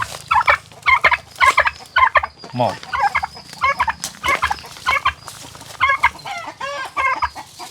ಅಡಾಪ್ಟ. ಹಾಂ ಸರ್. ಸರ್ ಇದು ಸರ್ ಕೆಲವರು ಸರ್ ಇದು ಕೆಲವರು ನನ್ನ ಫ್ರೆಂಡ್ಸು ಇದನ್ನು ನೋಡಿದಾಗ ಸೊ ಇದು ಸ್ವಲ್ಪ ಡಿಫ್ರೆಂಟಾಗೆ ಮಾಡ್ತಾ ಇದ್ದೀರಾ, ಸೊ ಇದನ್ನು ರೆವೆನ್ಯೂ ಹೆಂಗೆ ಜನ್ರೇಟ್ ಮಾಡ್ತೀರಾ ಅಂತ ಕೇಳ್ತಾಯಿದ್ರು. ಸೊ ನಾನು ಅದಕ್ಕೆ ಇದು ಕಮರ್ಷಿಯಲ್ ಪರ್ಪಸ್ಗೆ ಮಾಡ್ತಾಯಿಲ್ಲ. ಮೇಯ್ನಾಗೆ ಎಲ್ಲ ಥರದ್ದು ಪ್ರಾಣಿ ಪಕ್ಷಿಗಳಿಗೆ ಹಣ್ಣುಗಳು ಫಸ್ಟ್ ಸಿಗಲಿ, ಆಮೇಲೆ ನಮ್ಗೇನು ಸಿಗುತ್ತೋ ಅದನ್ನು ನಾವು ತೊಗೊಳ್ಳೋಣ ಅಂತ ಹೇಳ್ತಾ ಇದ್ದೆ. ಸೊ ಆಗ ಅವರಂದರು ಹಾಗಿದ್ರೆ ನಾವು ಇದನ್ನು ಅಡಾಪ್ಟ್ ಮಾಡ್ಕೊತೀವಿ ಅಂತ. ಸೊ ಅಡಾಪ್ಟ್ ಅಂದರೆ ಏನಂದರೆ ಈಗ ಸಂಸ್ಕೃತಿ ಮೊದಲಿತ್ತಾ ಇಲ್ಲ ಅಂದರೆ ಈ ತೋಟದಿಂದ ಶುರುವಾಗಿದೆಯಾ? ಸರ್ ಇಲ್ಲ ಸರ್, ಅಂದರೆ ಮುಂಚೆ ಕೆಲವು ಕಡೆ ಇದನ್ನು ಮಾಡ್ತಾ ಇದ್ದಾರೆ, ಬಟ್ ಇನ್ನೂ ಅಷ್ಟು ಪಾಪ್ಯುಲರ್ ಆಗಿಲ್ಲ. ಸೊ ನಮಗೂ ವಿಸಿಟ್ ಯಾರು ಮಾಡಿದ್ರು ಅವರೇ ಕೇಳಿದ್ರು. ಸೊ ಹಂಗಾಗಿ ನಮಗೆ ಇದೊಂದು ಐಡಿಯಾ ಬಂತು, ಅಡಾಪ್ಟ್ ಮಾಡ್ಕೊಬೋದಲ್ಲ ಅಂತ. ಅಂದರೆ ಇದನ್ನು ಬೇರೆಯವ್ರು ದತ್ತು ತೊಗೊಂಡಿದ್ದಾರೆ? ಹೌದು ಸರ್. ಇದು ಹೆಂಗೆ ಅಂದರೆ ಈಗ ಅವ್ರ ಮಕ್ಕಳಿಗೆ ಗಿಫ್ಟ್ ಮಾಡಬೇಕು ಅಂತಿರೋರು ಸೊ ಇದನ್ನು ಮರನ ಗಿಫ್ಟ್ ಮಾಡ್ತಾರೆ. ಓಕೆ. ಸೊ ಈ ಮರ ಹೆಂಗೆ ಅಂದರೆ ಅವ್ರಿಗೆ ಇದರಿಂದ ಏನೇ ಫ್ರೂಟ್ ಬಂದ್ರೂ ಸೊ ಅವ್ರು ಬಂದು ಇಲ್ಲಿ ತೊಗೊಬೋದು ಸರ್. ಇಲ್ಲಾದರೂ ಬಂದು ತೊಗೊಬೋದು, ಇಲ್ಲ ಬೆಂಗಳೂರಲ್ಲಿ ನಮ್ಮ ಹತ್ರ ಕಲೆಕ್ಟ್ ಮಾಡ್ಕೊಬೋದು. ಓಕೆ. ಸೊ ಅವ್ರು ಇದರದ್ದು ಎವ್ರಿ ಇಯರ್ ಮೇಂಟೆನೆನ್ಸ್ ಚಾರ್ಜಸ್ ಅಂತ ಒಂದಷ್ಟು ಕೊಡ್ತಾರೆ. ಸೊ ಎವ್ರಿ ಇಯರ್ ಅದನ್ನು ಮೇಂಟೈನ್ ಮಾಡ್ತಾರೆ ಅವರು. ಸೊ ಅವ್ರು ಬಂದಾಗ ಕನೆಕ್ಟ್ ಆಗ್ತಾರೆ ಈ ಮರದ ಜೊತೆ. ಸೊ ಅವ್ರದ್ದು ಮರ ಅಂತ. ಓಕೆ. ಇದನ್ನ ನೋಡಕ್ಕೆ ಬರ್ತಾರೆ? ಖಂಡಿತ ಬರ್ತಾರೆ ಸರ್. ಇದನ್ನ ಬೆಳವಣಿಗೆ ಹೇಗಿದೆ ಮತ್ತು ಇದರಲ್ಲಿ ಬರುವಂಥ ಫ್ರೂಟ್ಸ್ಗಳನ್ನ ನಾವು ಅವ್ರಿಗೆ ರೆಗ್ಯುಲರ್ ಆಗಿ ತಿಂಗ್ಳಿಗೆ ಒಂದ್ಸಲಿ ಫೋಟೋ ಕಳಿಸ್ತಿರ್ತೀವಿ ಹೆಂಗೆ ಇದೆ ಅವ್ರದ್ದು ಮರ ಅಂತ. ಈ ಥರ ಎಷ್ಟು ಜನ ಅಡಾಪ್ಟ್ ಮಾಡ್ಕೊಂಡಿದ್ದಾರೆ ಸರ್? ಈ ಥರ ಇಲ್ಲಿವರೆಗೂ 12 ಮರ ಅಡಾಪ್ಟ್ ಆಗಿದೆ sir. Butter fruit, water apple, mango. So ಯಾವ್ದು ಅವ್ರು ಬಂದು ನೋಡಿದಾಗ ಅವ್ರಿಗೆ ಇಷ್ಟ ಆಗುತ್ತೋ ಅದನ್ನು ಅಡಾಪ್ಟ್ ಮಾಡ್ಕೊತಿದ್ದಾರೆ ಸರ್. ಸೊ ಬೇಸಿಕ್ಲಿ ಅವ್ರಿಗೊಂದು ಸರ್ಟಿಫಿಕೇಟ್ ಕೊಡ್ತೀವಿ, ಅಡಾಪ್ಟ್ ಮಾಡ್ಕೊಂಡಿದ್ದಾರೆ, ಇವ್ರು ಅಡಾಪ್ಟ್ ಮಾಡ್ಕೊಂಡಿದ್ದಾರೆ, ಈ ಮರ ಅಡಾಪ್ಟ್ ಮಾಡ್ಕೊಂಡಿದ್ದಾರೆ. ಎಲ್ಲದಕ್ಕೂ ಮರಗಳಿಗೆ ಐ ಡಿ ಇದೆ ಸರ್. ಸೊ ಈ ಪಾರ್ಟಿಷನ್ಲಿರೋ ಮರಗಳಿಗೆ ಒಂದು ಐ ಡಿ ಇದೆ. ಸೊ ಆಮೇಲೆ ಆ ಥರ ಒಂದು ಟ್ಯಾಗ್ ಹಾಕಿರ್ತೀವಿ. ಹಾಂ. ಸೊ ಅದು ಅವರು ಮಕ್ಕಳ ಹೆಸರಲ್ಲೋ ಅಥವಾ ಅವ್ರ ತಂದೆ ತಾಯಿ ಹೆಸರಲ್ಲೋ ಅವ್ರು ಅಡಾಪ್ಟ್ ಮಾಡ್ಕೊತಾರೆ. Okay okay. ಸರ್ ಏನಂದರೆ ಅವರು ನೇಚರ್ಗೆ ಸಪೋರ್ಟ್ ಮಾಡ್ತಾ ಇದ್ದಾರೆ ಸರ್. ಯಾಕೆಂದರೆ ಈಗ ಮೇಯ್ನ್ ನಮಗೆ ಪಕ್ಷಿಗಳಿಗೆ ಫ್ರೂಟ್ಸ್ ಬೇಕು. ನೀವು ಅಲ್ಲಿ ನೋಡಿದ್ರೆ ಎಷ್ಟು ಪಕ್ಷಿಗಳು ಇದು ಫ್ರೂಟ್ಸ್ ತಿಂದಿದೆ ಅಂದರೆ, ಸೊ ಅವ್ರು ತಿಂದಾದ್ಮೇಲೆ ನಾವು ತೊಗೊತೀವಿ. ಓಕೆ. ತುಂಬಾ ಜನಕ್ಕೆ ತೋಟ ಮಾಡಬೇಕು ಅಂತ ಆಸೆ ಇರುತ್ತೆ, ಆದರೆ ಕೆಲವ್ರಿಗಾಗಲ್ಲ, ಕೆಲವ್ರಿಗಾಗುತ್ತೆ. ಅವರು ಈ ಥರ ಅಡಾಪ್ಟ್ ಮಾಡ್ಕೊಂಡು ಖಂಡಿತ ಸರ್, ಅಂಥವ್ರು ಸಪೋರ್ಟ್ ಮಾಡ್ತಿದ್ದಾರೆ.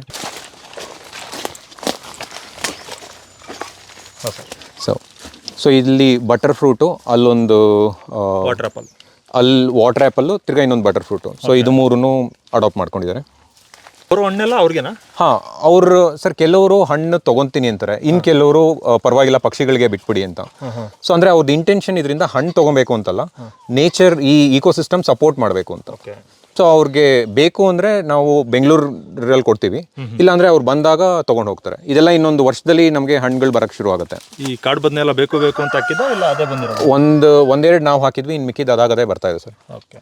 ಸೊ ಇದನ್ನು ನಾವು ಪಲ್ಯ ಮಾಡ್ತೀವಿ, ಸುಂಡೆಕಾಯಿ ಸಾಂಬಾರೆಲ್ಲ ಮಾಡ್ಬೋದಲ್ಲ? ಹಾಂ ಹೌದು, ಅಯನ್ ಕಂಟೆಂಟ್ ತುಂಬ ಇರುತ್ತೆ. ಮತ್ತೆ ಇನ್ನೇನು ಸರ್ ಈಗ ಇಲ್ಲಿ ಇವಾಗ 8 ಗುಂಟೆನ ಹಣ್ಣುಗಳಿಗೆ ಅಂತ ಎಲ್ಲ ಹಣ್ಣುಗಳಿಗೆ ನೀವು ಇದು ಮಾಡ್ಬೋದು. ಓಕೆ. ಸೊ ಎಲ್ಲ ಥರದ ಹಣ್ಣು ನಿಮ್ಗೆ ಯಾವ್ಯಾವ ಚಾಯ್ಸ್ ಬೇಕೋ ಆ ಥರ ಮಾಡ್ಕೊಬೋದು. ಸೊ ಅದಾದಮೇಲೆ ನೆಕ್ಸ್ಟ್ ಬಂದು ನಮಗೆ ಹಸು ಇಟ್ಕೊಂಡ್ರೆ ಹಸುಗೆ ಶೆಡ್. ಸರ್ ಈಗ ನಿಮ್ಮದು ಫ್ರೂಟ್ಸ್ದಾಯಿತು. ಸೊ ಈಗ ತೋಟ ಅಂದರೆ ಹಸು ಇರಲೇಬೇಕು ಸರ್. ಹಸು ಇಲ್ಲ ಅಂದರೆ ಒಂಥರ ನಮಗೆ ಒಂದು ಆ ಸ್ಯಾಟಿಸ್ಫ್ಯಾಕ್ಷನ್ ಇರಲ್ಲ. ಸೊ ಸೆಕೆಂಡ್ ಬಂದು ಅದಕ್ಕೆ ರೆಗ್ಯುಲರ್ ಗೊಬ್ಬರ. ಸೊ ನೀವು ಹೊರಗಡೆಯಿಂದ ತೊಗೊಂಬಂದರೆ ಅದು ಅಡಿಷ್ನಲ್ ಕಾಸ್ಟು, ಪ್ಲಸ್ ನಿಮಗೆ ಒಳ್ಳೆ ಗೊಬ್ಬರ ಸಿಗುತ್ತೆ ಅಂತಲೂ ಹೇಳೋಕ್ಕಾಗಲ್ಲ. ಸೊ ಅದರಿಂದ ಈಗ ನಮ್ಮ ಥರ ಬೆಂಗಳೂರಿಂದ ಬಂದಿರೋರು, ಐಡಿಯಾ ಇಲ್ಲದೇ ಇರೋರು ಈಸಿಯಾಗೆ ಸಾಕ್ಬೋದಾದಂಥ ಹಸು ಅಂದರೆ ಮಲ್ನಾಡ್ ಗಿಡ್ಡ. ಸರ್ ಈಗ ಟೋಟಲಾಗಿ ನಮ್ಮ ಹತ್ರ 4 ಮಲ್ನಾಡ್ ಗಿಡ್ಡ ಇದೆ ಸರ್. ಅದು ನಮಗೆ ಹೇಗೆ ಅಂದರೆ ಇದು ಶಿರ್ಸಿ ಗೋಶಾಲೆಯಿಂದ ಸೊ ಮಂಜುನಾಥ್ ಸರ್ ಅವರು ಹೇಳಿ ಕಲ್ಯಾಣೋತ್ಸವ ಟೈಮಲ್ಲಿ ಒಂದು ಪೇರ್ ಕೊಡಿಸಿದ್ರು ಸರ್. ಅದಕ್ಕೇನು ದುಡ್ಡು ತೊಗೊಂಡಿಲ್ಲ. ಸೊ ಬರೀ ಟ್ರಾನ್ಸ್ಪೋರ್ಟೇಷನ್ ಏನು ಚಾರ್ಜಸ್ ಇದೆಯೋ ಅದು ಅವರು ಹೇಳಿ ನಮಗೆ ಈ ಥರ 2 ಪೇರ್ ಕೊಡಿಸಿದ್ರು ಸರ್. ಅಂದರೆ ಹೊಸ್ದಾಗಿ ತೋಟ ಮಾಡೋರು ಹಸು ಸಾಕಲೇಬೇಕು? ಹಾಂ. ಅಲ್ಲ, ನ್ಯಾಚುರಲ್ ಆಗಿ ಆರ್ಗ್ಯಾನಿಕ್ ಆಗಿ ತೋಟ ಮಾಡ್ತೀನಿ ಅನ್ನೋರು? ಹೌದು ಸರ್. ಸರ್ ನ್ಯಾಚುರಲ್ ಆಗಿ ಅಂತಲ್ಲ ಸರ್, ಎಂತೋ ಇದಾದ್ರೂ ನಿಮಗೆ ಒಂದು ನೀವು ಕಾಸ್ಟ್ ಕಡೆಯಿಂದ ನೋಡಿದ್ರೆ ಸೊ ನಿಮಗೆ ಗೊಬ್ಬರಕ್ಕೆ ಹೊರಗಡೆಯಿಂದ ದುಡ್ಡು ಕೊಟ್ಟು ತರೋ ಬದಲು ಇಲ್ಲೇ ತೊಗೊಬೋದು. ಓಕೆ. ಇದು ಭದ್ರಾ ಅಂತ. ಭದ್ರಾ ಇದು ಪಂಚಕಲ್ಯಾಣಿ ಸರ್. ಇದು ನೀವು ನೋಡಿದ್ರೆ ಕಾಲ ಹತ್ರ 4 ಜಾಗದಲ್ಲೂ ವೈಟ್ ಪ್ಯಾಚಸ್ ಇದೆ, ಹಣೆ ಮೇಲೆ ಪ್ಯಾಚ್ ಇದೆ, ಬಾಲ ವೈಟ್. ಹಾಂ. ಸೊ ಇದು ತುಂಬ ರೇರ್ ಅಂತಾರೆ. ನಮಗೆ ಬಂದಾದ್ಮೇಲೆ ಗೊತ್ತಾಯಿತು, ಅದನ್ನು ಹುಡ್ಕೊಂಡೇನು ತೊಗೊಳ್ಲಿಲ್ಲ. ಓಕೆ. ಹಾಂ, ಇದು ಭದ್ರಾ. ಅದು ಬಂದು ಅದ್ರ ಜೊತೆ ಪೇರು ತುಂಗ ಅಂತ. ಭದ್ರಾ. ಓಕೆ. ಸೊ ಇದು ತುಂಗ, ಅದು ಮೊದಲನೇ ಕರು ಸಿಂಧು. ಈಗ ಪ್ರೆಗ್ನೆಂಟ್ ಆಗಿದ್ದಾರೆ. ಓಕೆ. ಎಷ್ಟು ವರ್ಷದಿಂದ ಸಾಕ್ತಿದ್ದೀರಾ ನೀವು? 1.5 ವರ್ಷ ಆಯಿತು ಸರ್. 1.5 ವರ್ಷ ಆಯಿತು. ಓಕೆ. ನಿಮಗೆ ತೋಟಕ್ಕೆ ಈ ಹಸುಗಳು ಬರೋಕ್ಕೂ ಮುಂಚೆ ನಿಮ್ಮ ತೋಟ ಹೇಗಿತ್ತು, ಬಂದಾದ್ಮೇಲೆ ಹೇಗಿದೆ ಸರ್? ತುಂಬ ಡಿಫ್ರೆನ್ಸ್ ಗೊತ್ತಾಗುತ್ತೆ ಸರ್. ನಮ್ಮದು ತೋಟ ಒಂದು 1.5 ಇಯರ್ ಗ್ರೋತು ತುಂಬ ಸ್ಲೋ ಗ್ರೋತು. ಯಾಕೆಂದರೆ ನಮ್ಮದು ಕಲ್ಭೂಮಿ ಒಂದು. ಸೊ ಆವಾಗ ನಾವು ಕೊಡ್ತಾ ಇದ್ದಿದ್ದಂದರೆ ಹೊರಗಡೆಯಿಂದ ತಂದಿದ್ದು ವರ್ಮಿ ಕಾಂಪೋಸ್ಟ್ ವರ್ಷದಲ್ಲಿ 2 ಸಲ ಕೊಡ್ತಿದ್ವಿ. ಬಟ್ ಯಾವಾಗ ನಮಗೆ ಇದು ಗಂಜಲ ಎಲ್ಲ ಸಿಗೋಕ್ಕೆ ಶುರು ಆಯಿತು, ಸೊ ಗ್ರೋತ್ ನೀವು ನೋಡ್ತಾ ಇದ್ರಲ್ಲ ಸರ್, ಬಟರ್ ಫ್ರೂಟ್ ಅದು 2 ಇಯರ್ಸ್ದು, ಆ್ಯಂಡ್ ಆ ಭೂಮಿನೂ ಹೆಂಗಿದೆ ನೋಡಿದ್ದೀರಾ. ಸೊ ಆ ಹೈಟಲ್ಲಿ ನಾನು ನೋಡಿರೋದೇ ಲಾಸ್ಟ್ 1 ಇಯರಿಂದ. ಓಕೆ. ಸೊ ಜೀವಾಮೃತ ಮಾಡ್ತಾಯಿದ್ವಿ ಮುಂಚೆ. ಇದು ಬಯೋಗ್ಯಾಸ್ಗಿಂತ ಮುಂಚೆ ಜೀವಾಮೃತ ಮಾಡ್ತಾಯಿದ್ವಿ. ಸೊ ಜೀವಾಮೃತ ನಾವು 2 ತಿಂಗಳಿಗೆ ಒಂದ್ಸಲಿ ಜೀವಾಮೃತ ಕೊಡ್ತಾಯಿದ್ವಿ ಎಲ್ಲ ಗಿಡಗಳಿಗೂ. ಸೊ ಇದು ಬಂದ ಮೇಲಿಂದ ನಮಗೆ ವರ್ಮಿ ಕಾಂಪೋಸ್ಟ್ ನಾವು ಇಲ್ಲೇ ಮಾಡ್ಕೊತೀವಿ, ಬಯೋಗ್ಯಾಸ್ಗೂ ಆಯಿತು. ಆ್ಯಂಡ್ ಸರ್ ಇದು ನೋಡಿದ್ರೆ ಒಂಥರ ನೆಮ್ಮದಿ ಸರ್ ನಿಮಗೆ. ಓಕೆ. ಅವಾಗ ಯಥೇಚ್ಛವಾಗಿ ಸಗಣಿ ಸಿಗ್ತಾ ಇರಲಿಲ್ಲ, ಇವಾಗ ಯಥೇಚ್ಛವಾಗಿ ಸಗಣಿ ಸಿಗುತ್ತೆ. ಇದು ಸ್ಲರಿನೇ ಸರ್. ಪ್ಲಸ್ ಇದ್ರದ್ದು ಹಾಲು, ಇದು ಕೊಡೋದು 1 ಲೀಟರ್ ಅಷ್ಟೇ. ಸೊ 1 ಲೀಟರ್ ಹಾಲು ನೀವು ಹೆಂಗೆ ಕಂಪೇರ್ ಮಾಡಿದ್ರೆ, ನಾವು ಪನ್ನೀರ್ ಮಾಡಿದಾಗ 1 ಲೀಟ್ರಲ್ಲಿ ಈ ಮಲ್ನಾಡ್ ಗಿಡ್ಡ ಹಾಲಲ್ಲಿ 145 ಗ್ರಾಮ್ಸ್ ಟು 150 ಗ್ರಾಮ್ಸ್ ಪನ್ನೀರ್ ಆಗ್ತಿತ್ತು ಸರ್. ಅದೇ ನಾವು ಬೇರೆ ಹಸು ಇವನ್ ಗಿರ್ದು ತೊಗೊಂಡ್ರು 125 ಟು 130 ಗ್ರಾಮ್ಸ್ ಬರುತ್ತೆ. ಸೊ ಇದರಲ್ಲಿ ನಿಮಗೆ ಬರೀ ಫ್ಯಾಟ್ ಒಂದೇ ಅಲ್ಲ, ಈವನ್ ವಿಟಮಿನ್ ಬಿ, ಸೊ ಎಲ್ಲ ಥರದ ನ್ಯೂಟ್ರಿಯನ್ ಇದು ಕೂಡ ಸಿಗುತ್ತೆ. ಮೊದಲು ಬಂದಿದ್ದು ಭದ್ರಾ ಮತ್ತು ಭದ್ರಾ ತುಂಗ. ಸೊ ಅದಾದಮೇಲೆ ಕೃಷ್ಣ ಕಪಿಲ. ಇದು ಬುಲ್ಲು ಕೃಷ್ಣ, ಅದು ಕಪಿಲ. ಸರ್ ಇದು ಇನ್ನ 2 ಪೇರ್ ಇತ್ತು, ಅದ್ರದ್ದು ಕರುಗಳನ್ನ ನಾವು ಇಟ್ಕೊಂಡ್ವಿ. ಓಕೆ. ಸೊ ಇವಾಗ 2 ಬುಲ್ ಇದೆ, 2 ಇಲ್ಲೇ ಹುಟ್ಟಿದ ಕರುಗಳು.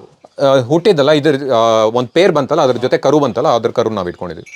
ಇದು ಮಾತ್ರ ಇಲ್ಲೇ ಹುಟ್ಟಿದ್ದು? ಹಾಂ, ಅದು ಅಲ್ಲಿ ಸಿಂಧು ಇಲ್ಲೇ ಹುಟ್ಟಿದ್ದು. ಸಿಂಧು. ಸರ್ ಇನ್ನೊಂದು ಈ ಜಾಗದ ನಾನು ಇದು ಏನು ಹೇಳಬೇಕಂದ್ರೆ ಶೆಡ್ ನೀವು ಡಿಸೈನ್ ಮಾಡ್ತಾ ಇದ್ರೆ ಈಗ 1 ಎಕರೆಯಲ್ಲಿ ನೀವು ಕೋಳಿಗೆ ಸಪ್ರೇಟ್ ಜಾಗ ಮಾಡೋದು ಕಷ್ಟ, ಮೇಕೆಗೆ ಮಾಡೋದು ಕಷ್ಟ. ಇದು ಮಲ್ನಾಡ್ ಗಿಡ್ಡ ಚಿಕ್ಕದಿರೋದ್ರಿಂದ ಇವಾಗ ನಮ್ಮದು ಟೋಟಲಾಗಿ ಐದು ಅಂದರೆ ಚಿಕ್ಕ ಕರು ಸೇರಿದ್ರು ಐದು ಹಸುಗಳಿದೆ.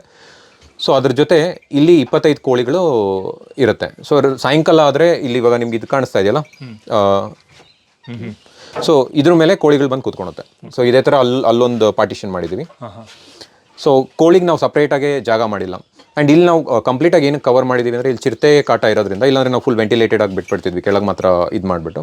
ಸೊ ಚಿರತೆ ಕಾಟ ಇರೋದ್ರಿಂದ ಕಂಪ್ಲೀಟ್ ಮೆಶ್ ಹಾಕೊಂಡಿದ್ದೀವಿ, ಕೋಳಿ ಮೆಶ್ ಹಾಕಿದ್ದೀವಿ. ಅದು ಇದಕ್ಕೆ ಅಲ್ಲ ಟೋಟಲ್ 1 ಲಕ್ಷ. ಹಾಂ, 1 ಲಕ್ಷ ಆಯಿತು. Shed budget 1 lakh. ಬೆಳಗ್ಗೆ ಎಲ್ಲ ಆಚೆ ಕಟ್ಟಿರ್ತೀವಿ. ಒಂದು ಅಲ್ಲಿ ಹಿಂದೆ 1 ಎಕರೆ ಇದೆ, ಅಲ್ಲೂ ಮೇಯುತ್ತೆ. ಅದು ಎಲ್ಲ ಆದಮೇಲೆ ಒಳಗಡೆ ಕಟ್ಟಾಕ್ತೀವಿ. ಸರ್ ಈಗ ಹಸು ಶೆಡ್ ಆಯಿತು. ಸೊ ಇದಿಷ್ಟು ಬೇಕಾಗಿರೋದು, ಇಷ್ಟು ಬೇಕಾಗಿರೋದು. ಸೊ ಇವಾಗ ಇದಿಷ್ಟೆಲ್ಲ ನಿಮ್ಮ ನೆಸೆಸಿಟಿ ಆಯಿತು. ಬಟ್ ಇದನ್ನು ಮ್ಯಾನೇಜ್ ಮಾಡೋದಕ್ಕೆ ಸೊ ನೀವು ಹೊರಗಡೆಯಿಂದ ಇನ್ಕಮ್ ತಂದು ಇದು ಮಾಡೋ ಬದಲು ಸೊ ಇಲ್ಲೇ ಜನ್ರೇಟ್ ಮಾಡ್ಬೋದಲ್ಲ. ಸೊ ಅದಕ್ಕೆ ನೀವು ಜಾಗ ಬಿಟ್ಕೊಬೇಕಾಗತ್ತೆ. ಸೊ ಅದಕ್ಕೆ ನಾವೇನು ಮಾಡಿದ್ದೀವಿ, ಇಲ್ಲಿ ಕಮರ್ಷಿಯಲ್ಲಾಗೆ ಬೆಳೆಯೋಂಥ ಗಿಡಗಳನ್ನ ಚೂಸ್ ಮಾಡ್ಕೊಂಡಿದ್ದೀವಿ. ಸೊ ಅದು ಬಂದು ಹತ್ತತ್ರ ಇಲ್ಲಿ ಒಂದು 12 ಕುಂಟೆ ಜಾಗದಲ್ಲಿ 250 ಅಡಿಕೆ ಹಾಕ್ಕೊಂಡಿದ್ದೀವಿ. ಓಕೆ. ಸೊ ಇಲ್ಲಿ ಇವಾಗ ಯಾವಾಗ ಆಯಿತು? ಇದು ಒಂದು 6 ತಿಂಗಳಾಯಿತು ಸರ್ ಹಾಕಿ ಅಷ್ಟೇ. Okay okay okay. ಸೊ ಅಡಿಕೆ ದೊಡ್ಡದಾದ್ಮೇಲೆ ಇಲ್ಲಿ ನೀವು 1 ಅಡಿಕೆಗೆ 2 ಪೆಪ್ಪರ್ ಇದು ಮಾಡ್ಬೋದು. ಸೊ ಆಲ್ರೆಡಿ ಅಗಸೆ ಇರೋದ್ರಿಂದ ಇಲ್ಲಿ ನೆರಳು ಕ್ರಿಯೇಟ್ ಆಗಿದೆ. ಸೊ ಟೆಂಪ್ರೇಚರ್ ಇಲ್ಲಿ ಮೇಂಟೈನ್ ಆಗ್ತಾ ಇದೆ. ಸೊ ಅಡಿಕೆಗೆ ಅಂತ ಏನು ತೊಂದರೆ ಆಗ್ತಾ ಇಲ್ಲ. ಸೊ ಅಡಿಕೆ ಬರೋವರೆಗೂ ಜೊತೆಗೆ ಪಪಾಯ ಹಾಕ್ಕೊಂಡಿದ್ದೀವಿ. ಸೊ ಪಪಾಯ ಬರುತ್ತೆ. ಆಮೇಲೆ ಇನ್ನೊಂದಷ್ಟು ಫ್ರೂಟ್ಸ್ ಗಿಡಗಳಿದೆ. ಇಲ್ಲಿ ಸೀಬೆ ಇದೆ, ಆಲ್ ಸ್ಪೈಸ್ ಇದೆ. ಸೊ ಈ ಜಾಗದಲ್ಲಿ ನಿಮಗೆ ಒಂದು 4 ಇಯರ್ಸ್ ಆದಮೇಲೆ ರೆಗ್ಯುಲರಾಗಿ ಇನ್ಕಮ್ ಬರೋ ಥರ ಪ್ಲ್ಯಾನ್ ಮಾಡಬೇಕು ಅಂದರೆ ಪೆಪ್ಪರು, ಅಡಿಕೆ, ಆಮೇಲೆ ಜಾಕಾಯಿ. ಸೊ ಈಗಲೇ ನೀವು ಜಾಕಾಯಿ ಹಾಕೊಬೋದು. ನೆರಳಿರೋದ್ರಿಂದ ಇದ್ರ ಮಧ್ಯ ಒಂದು ಜಾಕಾಯಿ ಹಾಕೊಬೋದು. ನೀವು ಸ್ಟಾರ್ಟಿಂಗಲ್ಲಿ ಅಗಸೆ ಮೇಲೆ ಕೇಳಿಸಿದ್ರೆ ಸಾಕು, ತದನಂತರ ಯಾವ್ದಾದ್ರು ನೆರಳಲ್ಲಿ ಬೆಳೆಯುವಂಥದ್ದು ಹಾಕೋಬೋದು. ಹಾಂ, ಕಾಫಿನೂ ಹಾಕಿದ್ದೀರಲ್ಲ? ಕಾಫಿ ಹಾಕಿದ್ದೀವಿ ಸರ್, ಅದು ಅಷ್ಟು ಚೆನ್ನಾಗಿ ಬರ್ತಿಲ್ಲ. ಸೊ ಅದಕ್ಕೆ ಒಂದು ಸೀಸನ್ ನೋಡೋಣ ಅಂತ ಹಂಗೆ ಬಿಟ್ಟಿದ್ದೀವಿ. ಅದಕ್ಕೆ ಸಿಕ್ಕಾಪಟ್ಟೆ ನೆರಳು ಬೇಕು. ಸೊ ಪ್ರಾಥಮಿಕ ಹಂತದಲ್ಲಿ. ಹಾಂ ಸರ್, ಪ್ಲಸ್ ಈ ಜಾಗದಲ್ಲಿ ನಿಮಗೆ ಒನ್ಸ್ ನೆರಳು ಇದಾಗೋದ್ರೆ ಇದು ಕೂಡ ಏಲಕ್ಕಿ ಕೂಡ ಇಲ್ಲಿ ಹಾಕೊಬೋದು. ಏಲಕ್ಕಿ ಚೆನ್ನಾಗಿ ಬರ್ತಾ ಇದೆ. ನಾವು ಒಂದು 5-6 ಪಾರ್ಟಿಷನ್ ಬೇರೆ ಬೇರೆ ಕಡೆ ಹಾಕಿದ್ದೀವಿ, ಚೆನ್ನಾಗಿ ಬರ್ತಾ ಇದೆ. ಸೊ ಇಲ್ಲಿ ನೆರಳು ಶುರು ಆದಮೇಲೆ ಹಾಕೊಬೋದು. Okay sir. ಸೊ ಈ ಜಾಗದಿಂದ ನೀವು ಇನ್ಕಮ್ ಜನರೇಟ್ ಮಾಡ್ಬೋದು ಫಾರ್ಮ್ಗೆ ಬೇಕಾಗ. ಈಗ ಈ ಜಾಗದಿಂದ ಅಂದರೆ ಸ್ಟಾರ್ಟಿಂಗಲ್ಲಿ ಪ್ರಾಥಮಿಕ ಹಂತದಲ್ಲಿ ಯಾವುದೇ ಕಾರಣಕ್ಕೂ ತೋಟ ಮಾಡೋರು ಇನ್ಕಮ್ ಜನರೇಟ್ ಮಾಡೋಕ್ಕಾಗಲ್ಲ, ಕಷ್ಟ ಇದೆ ಸರ್. ನೀವು ಈಗ ಅಲ್ಲಿ ಏನು ಕೊಡ್ತಾ ಇದ್ದೀರಾ ಕೆಲಸ ಮಾಡೋರಿಗೆ, ಅದನ್ನ ನೀವು ತಿಂಗಳ ಸಂಬಳ ಕೊಡಲೇಬೇಕು ನಿಮ್ಮ ಕೈಯಿಂದ. ಹೌದು. ಅದಾದ ನಂತರ ನಿಮ್ಮ ಮನೆ ಏನಿದೆ ಅವೆಲ್ಲ ನೀವು ಇನ್ವೆಸ್ಟ್ ಮಾಡಲೇಬೇಕು. ಹೌದು ಸರ್. ನಿಮಗೆ ಇಮಿಡಿಯೇಟ್ ಆಗಿ ಅಂದರೆ ಇವಾಗ ಕೋಳಿಗಳಿರೋದ್ರಿಂದ ಸೊ ಕೋಳಿ ಮೊಟ್ಟೆಗಳಿಂದ ಇನ್ಕಮ್ ಬರುತ್ತೆ. ಓಕೆ. ಸೊ ಅದು ಒಂದು ಇದಾಗುತ್ತೆ, ಬಟ್ ಅದು ತುಂಬಾ ಕಡಿಮೆ ಇದರಲ್ಲಿ. ಪ್ಲಸ್ ಇನ್ವೆಸ್ಟ್ ಮಾಡಿರೋದಕ್ಕೆ ಅದು ಮ್ಯಾಚ್ ಆಗಲ್ಲ. ಹೌದು. ಓಕೆ. ಇನ್ನು 5-6 ವರ್ಷ ಬೇಕು ಇವೆಲ್ಲ ಮೇಲೆದ್ದು ನನಗೆ ಇನ್ಕಮ್ನ ಜನರೇಟ್ ಮಾಡೋಕ್ಕೆ. ಸೊ ಈ ಜಾಗದಲ್ಲಿ ನಾವು ತೆಂಗು ಹಾಕೊಂಡಿಲ್ಲ, ಬಟ್ ತೆಂಗು ಹಾಕೊಬೇಕು ಅಂತ ಇರೋರು ಬಾರ್ಡ್ರಲ್ಲಿ ತೆಂಗು ಹಾಕೊಂಡು ಇದನ್ನ ಅಡಿಕೆನೂ ಪ್ಲಾನ್ ಮಾಡ್ಬೋದು. ಸೊ ನೀರು ಸರ್ ಇವಾಗ ಇದಿಷ್ಟು ಇದು ಮಾಡೋದಕ್ಕೆ 1 ಎಕರೆಗೆ 1 ಬೋರ್ವೆಲ್ ಚೆನ್ನಾಗಿ ಒಂದು ಅಟ್ಲೀಸ್ಟ್ 2 ಇಂಚ್ ನೀರು ಸಿಕ್ಕಿದ್ರೆ ಸಾಕಾಗತ್ತೆ. ಸೊ ಒಂದು ಎಕರೆಗೆ 1 ಬೋರ್ವೆಲ್ಲು 2 ಇಂಚ್ ನೀರು ಇರೋಷ್ಟರಲ್ಲಿ ಮ್ಯಾನೇಜ್ ಮಾಡ್ಕೊಂಡು ಹೋಗ್ಬೋದು. ನಮಗೇನಂದರೆ ತರಕಾರಿಗೆ ಒಂದು ಸ್ವಲ್ಪ ಡೈಲಿ ನೀರು ಕೊಡಬೇಕಾಗತ್ತೆ. ಇನ್ನು ಮಿಕ್ಕಿದ್ದನ್ನೆಲ್ಲ ಆಲ್ಟರ್ನೇಟ್ ಡೇಸ್ ಕೊಟ್ಕೊಂಡು ಮ್ಯಾನೇಜ್ ಮಾಡ್ಬೋದು. ಸೊ ನಮ್ಮದು ಇವಾಗ 3 ಎಕರೆಗೆ 2 ಬೋರ್ವೆಲ್ ಇದೆ. ಸೊ ತೊಂದರೆ ಇಲ್ಲ. ಸಮ್ಮರ್ ಟೈಮಲ್ಲಿ ಸ್ವಲ್ಪ ಕಡಿಮೆ ಆಗುತ್ತೆ, ಬಟ್ ಮಿಕ್ಕಿದ ಟೈಮಲ್ಲಿ ನಮ್ಮದು ಗಿಡಗಳು ಜಾಸ್ತಿ ಇರೋದ್ರಿಂದ ನೀರಿನ ಅವಶ್ಯಕತೆ ಜಾಸ್ತಿ ಇದೆ. Okay sir. ನೀವೆಷ್ಟು ಖರ್ಚು ಮಾಡಿದ್ರಿ ಸರ್? ಈಗ 3 ಎಕರೆ ಇದೆ. 1 ಎಕರೆ ಈಗ ನಾವು ಮಾತಾಡಿದ್ವಿ. 1 ಎಕರೆಗೆ ಎಷ್ಟು ಖರ್ಚು ಮಾಡಿದ್ರಿ? ಎಷ್ಟು ಖರ್ಚು ಬಂತು ಸರ್? ನನಗೆ 1 ಎಕರೆಗೆ ಹತ್ತತ್ರ ಒಂದು 7ರಿಂದ 8 ಲಕ್ಷ ಖರ್ಚು ಬಂತು ಸರ್. ಇನ್ಷಿಯಲಿ ಅಂದರೆ ತೊಗೊಂಡಾಗಿಂದ ಇಲ್ಲಿವರೆಗೂ ರೆಡಿ ಮಾಡೋದಕ್ಕೆ. ಸೊ ಅದಕ್ಕೆ ಸ್ಯಾಪ್ಲಿಂಗ್ಸ್ ತೊಗೊಳೋದಾದ್ರೆ ಇರಲಿ, ಇನ್ಷಿಯಲ್ಲಾಗೆ ಗೊಬ್ಬರ ಕೊಡೋದಕ್ಕೆ, ಲೇಬರು ರೆಡಿ ಎಲ್ಲ ಕಂಪ್ಲೀಟ್ ರೆಡಿ ಮಾಡ್ಕೊಳೋದಕ್ಕೆ ಸೊ ಒಂದು 7ರಿಂದ 8 ಲಕ್ಷ ಬೇಕಾಯಿತು ಸರ್. ಅದಾದಮೇಲೆ ಇಲ್ಲಿ ಇವಾಗ ನಾವು ಇದು ಮೇಯ್ನಾಗಿ ಸ್ಪೈಸ್ ಗಾರ್ಡನ್ ಅಂತ ಪ್ಲ್ಯಾನ್ ಮಾಡೋದು ಅಂತ ಹೇಳಿದ್ನಲ್ಲ. ಸೊ ಅದ್ರ ಜೊತೆ ನಿಮಗೆ ಇನ್ನೊಂದು ಇನ್ಕಮ್ ಆ್ಯಡ್ ಮಾಡ್ಕೊಬೋದು ಅಂದರೆ ಹನಿ ಬೀಸ್ ಸರ್, ಹನಿ ಬಿ. ಸೊ ನಾವು ಇವಾಗ ಬಿ ಬಾಕ್ಸ್ ಇಟ್ಟಿದ್ದೀವಿ, ಒಂದು 3 ಕಡೆ ಇಟ್ಟಿದ್ದೀವಿ. ಸೊ ಅದನ್ನು ಮಲ್ಟಿಪ್ಲೈ ಮಾಡಬೇಕು ಅಂತ ಇದ್ದೀವಿ. ಸೊ ಈಗ ನಾವು ಇಷ್ಟೊಂದು ಥರ ಬೇರೆ ಬೇರೆ ಥರ ಗಿಡಗಳು ಹಾಕಿರೋದ್ರಿಂದ ಸೊ ಬೀಸ್ಗೆ ಸಾಕಷ್ಟು ಹೂವುಗಳು ಇಲ್ಲೇ ಸಿಗುತ್ತೆ. ಸೊ ಅದು 2 ಕಿಲೋಮೀಟರ್ ಹುಡ್ಕೋ ಅಂಥ ನೆಸೆಸಿಟಿನೂ ಇಲ್ಲ. ಸೊ ಆ ಥರ ಡೈವರ್ಸಿಟಿ ನೀವು ಕ್ರಿಯೇಟ್ ಮಾಡಿದ್ದೀರಾ. ಸೊ ಇಲ್ಲೊಂದು ನೀವು 20 ಬಿ ಬಾಕ್ಸ್ ಈ 1 ಎಕರೆಯಲ್ಲಿ ಇಟ್ಕೊಂಡ್ರೆ ಅದು ಅಡಿಷ್ನಲ್ ಸೋರ್ಸ್ ಆಫ್ ಇನ್ಕಮ್ ಆಗುತ್ತೆ.